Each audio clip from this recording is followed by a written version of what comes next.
The seat of the affirmative action for the county woman representative is a first in the Republic of Kenya. Under the new constitutional dispensation, 47 women were elected on affirmative action to go in and represent the needs of women, youth, and persons with disability. Being a first, it has been quite a challenge because initially when we were elected, there were no funds that were available for the women representatives. There was no clear delineation of what the roles of the Member of Parliament were, and maybe not until a few PGs that we had with the Speaker of the National Assembly that it was decided that we were members of Parliament. Because we sat in the National Assembly and our roles were the same as a sitting member of Parliament, meaning that we were oversighting, legislating the works of the national government and of course representation of our people, both on the floor and on the ground. Nashukuru leo sana venye Nyokabi amekuja hapa Gadesha sababu ametuletea mradi ya modern social hall. Wazazi wamefurahi, watoto wamefurahi. Na sasa tunaona sisi tutakuwa job, sisi tunajenganga kazi ya mjengo, sisi tutakuwa busy. Asanti ani Nyokabi, miradi zako zote tunazishukuru, vile unatupea basi, miradi zako ni most tunazijuaga. Wamama najua unawarinda kina madhe wetu, unapatiaga pesa ya chama, hiyo ndio kazi yako, duties zako unahakikisha.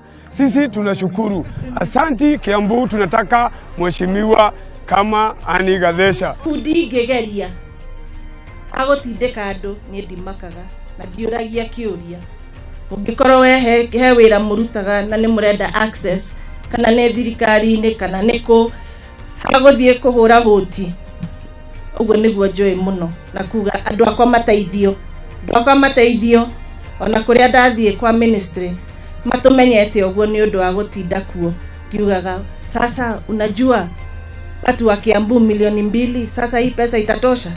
Si mujaribu muongeze pesa ya scholarship. Si mujaribu. Jana nilikuwa Mombasa na nikauliza wakaaji wa Mombasa, mnajua National Government Affirmative Action Fund? Waliniambia nini? Hapana. Waliniambia hawajui, hata hawajai kusikia. Kwa hivyo nyinyi nawashukuru kwa sababu mlichagua kiongozi mzuri. Nikamwambia wacha niwaambie examples 2. Kuna kiongozi mmoja huko Kiambu ambaye anajua kufanya kazi ya kina mama. January aliniita huko Ndumberi tukapatiana 960 scholarships kutumia huu mradi. Building teno ya gorofa 2 egwakwo na ciumia 8. Kwa majina ni Madam Debra Muthethai. Mimi ni mwalimu wa Hospitality and Catering katika institution ya Vocational Training Center ambayo iko located eneo la Kilimambogo. Nachukua fursa hii kumshukuru sana mheshimiwa wetu Madam Nyokabi kutupa nafasi hii kuweza kuelimisha wanafunzi ambao ni wanarika.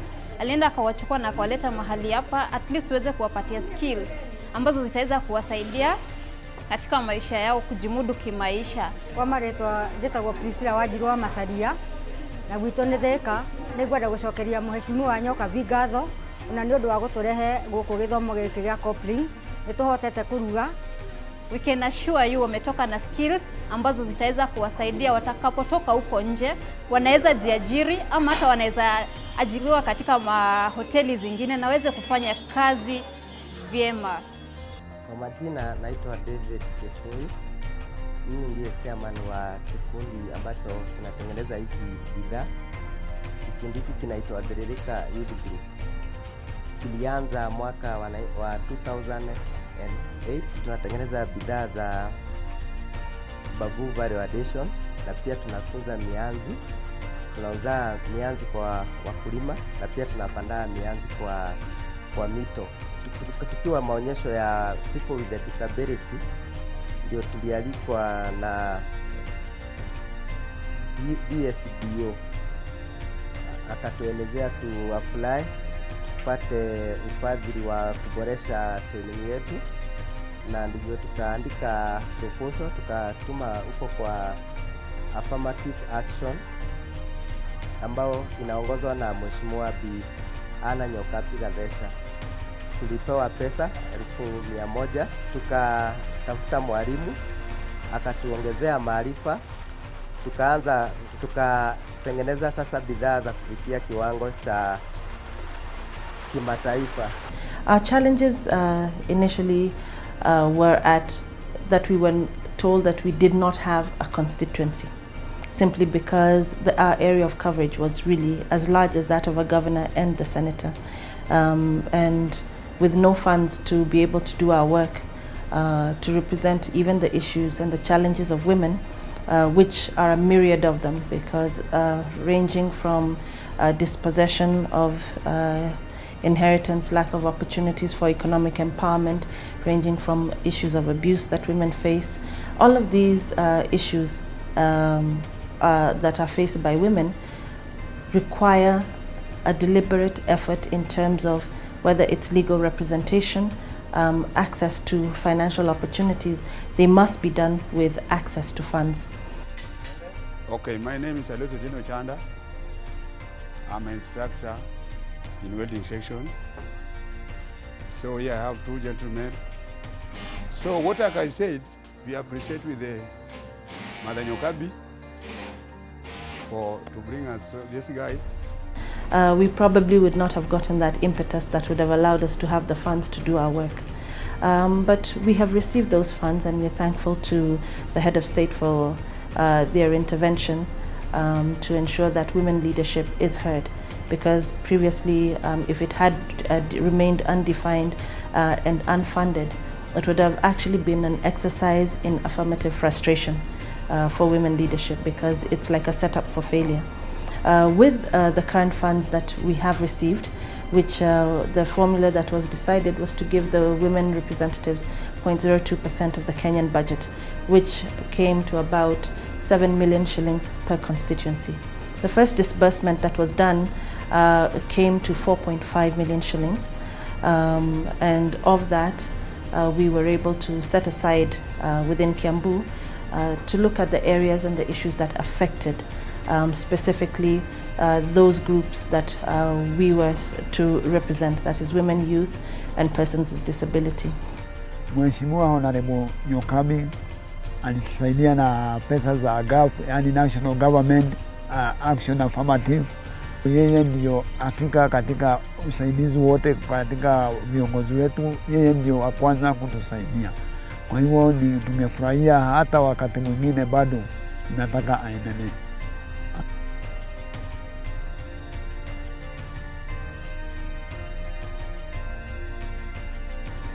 So kwanza ningependa kushukuru Madam Nyokabi kwa kuwapatia hiyo opportunity au vijana ndio waweze kujiendeleza kwa kimasomo.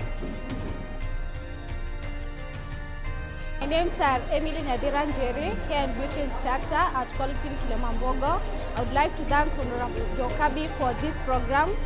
She has really facilitated this program fully. We are so much grateful. Pauline Modoni Maina, a student in hairdressing and beauty therapy. I would like to take this opportunity to thank Madam Honorable Nyokabi for the opportunity that she gave us.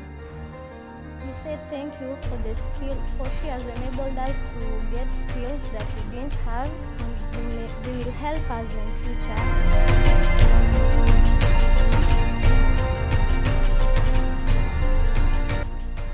My name's Francis Kamau, Mbogwa from Githurai, and by the way, mimi napenda mabeshte wangu wote. Hapa I'm having a spanner. Ndio tumetumia, yani with this I can live, yani nitaishi maisha yangu vizuri, stress free, bila kuiba mtu yoyote, bila kukopa mtu yoyote. Nitakuwa tu mimi peke yangu. Ni with this spanner. Hii spanner ni rafiki yangu. Na nashukuru sana Ngaf, nashukuru sana Nyoka. Thank you. Azidi kufanya vitu mingi kaa hivi. Azidi kuleta vijana. Ndio at least unajua kaa home hakuna kitu cha gain. But here we been here for a month. But some mtu anaweza kama kuletea gari, unaona yes. Ndio hii gari imekaa. Unaona ndio hii unafanya. Yani unajikimu tu kimaisha. And of that we were able to set aside within Kiambu to look at the areas and the issues that affected specifically those groups that we were to represent, that is women, youth, and persons with disability. The main issue with the youth is really how do they access opportunities, how do they get the information. It requires a certain level of skilled labor. And when we looked at the trades area, we found that there was really very low uptake because the issue of vocational training was looked down upon in the country. People don't want to feel that they are going to go and take a course like plumbing, etc., because they don't think that it doesn't fit the corporate image that everybody has, that they should be wearing a white shirt and white collar jobs. But if you look at the amount of development that is going on within the country, trying to look for a plumber is a nightmare. You can wait for 3-4 days. Looking for an electrician is a problem. Masonry, tiling, welding skills, and when you look at the type of development that is there and the demand of labor, even outside of the country for those looking for skilled labor, I decided to take a look at that particular area and look at what opportunities lay there. If you look for your plumber, you're not paying him less than 1,000, 1,500 or 2,000 shillings per day. And they won't even complete that work in a day. They'll have come, they've forgotten their tools. So we thought, how do we sit down with the Ministry of Education, the CBET, with government officials and TVET officials, and I was able to sit down with them and my team within the office and come up with a curricula that would allow us to be able to work and give our young people the skills, because it's not so much that you've given them the skills, but they need to understand that those skills need to translate into doing business. So what we were able to do is sit down with them so that the first couple of days they would teach them life skills.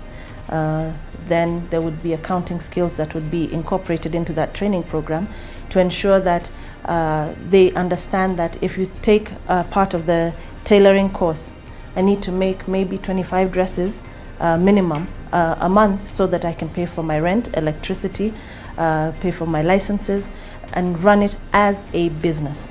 And those are the skills that we have provided to the youth and the women of Kiambu County. Ningependa kushukuru Mheshimiwa Nyokabi kwa program ya National Affirmative Action Fund, kwa vile imeweza kutusaidia, tumepata facilities za kuweza kufunza course hii ya dressmaking, na pia tukaweza kupata wanafunzi ambao wamefaidika na hizo facilities. Na pia ningependa kushukuru kwa vile wanafunzi wao wamekuja, tumewafunza kwa mwezi mmoja, wakaweza kujua kushona nguo za akina mama na nguo za wanaume. Hii imewapa nafasi ya kuweza kujiajiri katika jamii, na pia kwa wale ambao hawataweza kupata pesa za kujiajiri, pia wanaweza kuajiriwa na kutumia yale ambayo tumeweza kuwafunza kuweza kupata angalau mkate wa kila siku.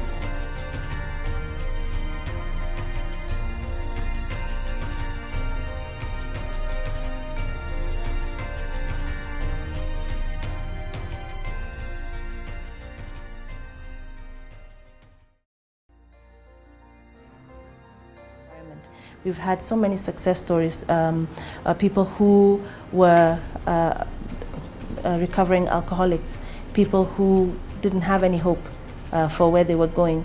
They were completely, hopeless in terms of what they were, with the opportunities that they were able to access. But right now, these are young people that we are so proud of, because they're able to set up their own work. They've been able to establish their own businesses. They're no longer a burden to their parents. They don't drink. They don't end up in the gutter in the morning waiting for the bars to open. They're productive young citizens of this country who are an example, and that we are proud to showcase, and that we are proud that they're now taxpayers within the county, and that they're actually people who are now participating in the development of Kenya.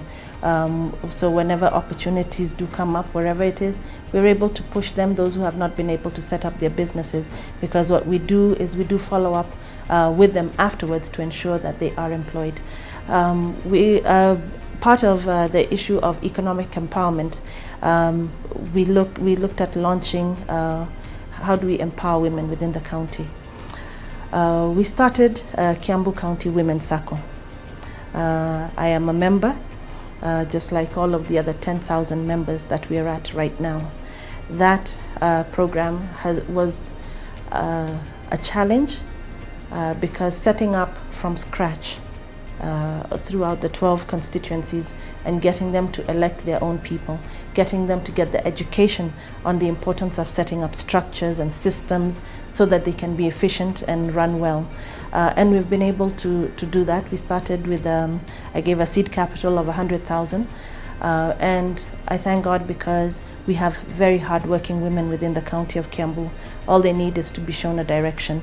We were able to partner with Jomo Kenyatta University of Agriculture and Technology and the Kiambu Institute of Science and Technology through a proposal written to the Ministry of Agriculture by the then Cabinet Secretary, Mr. Koskei. We were able to get a small package of funds that the directorate was able to send to us, where we were able to set up greenhouses so that we trained some young men. They were shown how to build the greenhouses, how to build chicken coops and rabbit coops. So there they do, and those farms are still in existence up to today, where they're able to do peri-urban farming, greenhouse farming, chicken farming, and rabbit farming. These are the type of farming that will allow people to work their small pieces of land but get very high yields because they're taught on the best practices to ensure that they do agriculture as a business. Twarima waru ici ituteithagia muno tondu Nyokabi ni atwikite wega muno ni gutuhe mbia tukarima waru ni tondu ni iratuteithia muno uhoro wa kwendia ni twendagia twarima oko ni nyeni ici tugatue nyeni tugatwara Nyambari tukona mbia tukarihira ciana citu cukuru tugacoka tukaya kigina kimwe tukaiga niguo gatuika gia gututeithia hindi iria hagia na thina. Gikundi giki gitu ni twayaga mbia tugathie tukaiga niguo mwe witu angiona thina tukahota kumuteithia. Na riu Nyokabi ni atunyitiriire handu hanene muno ni tondu riu ni turahota kurihira ciana citu cukuru, ni turahota gwikuria kwa ni ta mucii ta mutumia ndirathinika mahuthiro ma mutumia ni tondu ni ndirona handu ingioya kindu ngeka kaundu ona thuri itu magakena ni wira uria turaruta.